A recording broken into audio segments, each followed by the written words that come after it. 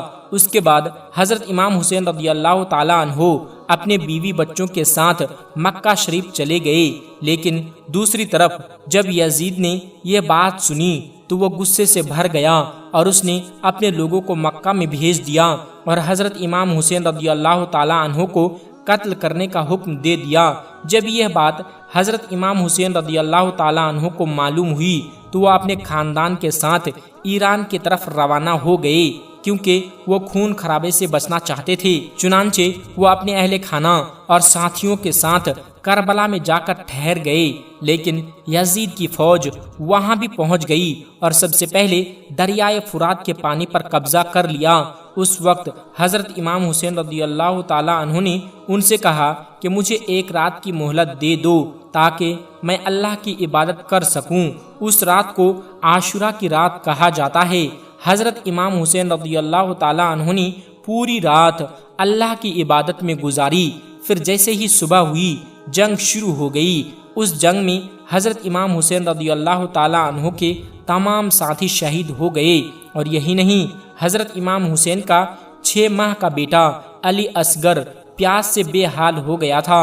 یہ دیکھ کر حضرت امام حسین اسے لے کر میدان جنگ میں گئے اور یزید کی فوج سے کہا کہ میرے معصوم بچے کو پانی پلا دو، لیکن یزید کی فوج کو نہ اس معصوم بچے پر رحم آیا اور نہ ہی انہوں نے حضرت امام حسین رضی اللہ تعالی عنہ کی کوئی بات مانی۔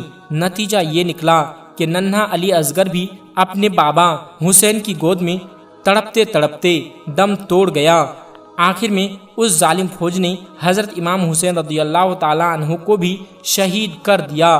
اس طرح امام حسین اور ان کے گھر والوں نے اسلام اور رسول اسلام صلی اللہ علیہ وسلم کے لیے اپنی جانوں کی قربانی دے دی۔ یہی وجہ ہے کہ خدا کے اس نیک بندے کی شہادت کی یاد میں مسلمان 10 محرم کے دن ماتم کرتے ہیں۔ اب آپ کو بتا دیں کہ 10 محرم کے مہینے میں تعزیے کی شروعات کیسے ہوئی، اس کے پیچھے کیا کہانی ہے اور کیا واقعہ ہے۔ دوستو، سن 1370 کی بات ہے۔ اس وقت بھارت، پاکستان، بنگلہ دیش اور افغانستان کے الگ الگ ملک نہیں تھے، بلکہ ایک ہی علاقے کا حصہ سمجھے جاتے تھے۔ یہ اس زمانے کی بات ہے جب ہندوستان ایک بہت بڑا ملک تھا۔ اس وقت ہندوستان میں تیمور لنک نامی ایک بادشاہ کی حکومت تھی۔ تیمور لنک ترکی کا رہنے والا ایک بادشاہ تھا۔ اسے حضرت امام حسین رضی اللہ تعالی عنہ سے بہت ہی زیادہ محبت تھی، اس لیے جب بھی محرم کا مہینہ آتا تو وہ عراق میں حضرت امام حسین رضی اللہ تعالی عنہ کے روزے کی زیارت کے لیے ضرور جاتا تھا۔ یعنی تیمور لنک ہر سال محرم کے مہینے میں عراق ضرور جاتا تھا، لیکن ایک بار ایسا ہوا کہ تیمور لنک سخت بیمار ہو گیا اور اتنا بیمار ہوا کہ چلنے پھرنے کے قابل بھی نہ رہا۔ بڑے بڑے حکیموں اور طبیبوں نے اس کا علاج کیا مگر کوئی فائدہ نہ ہوا۔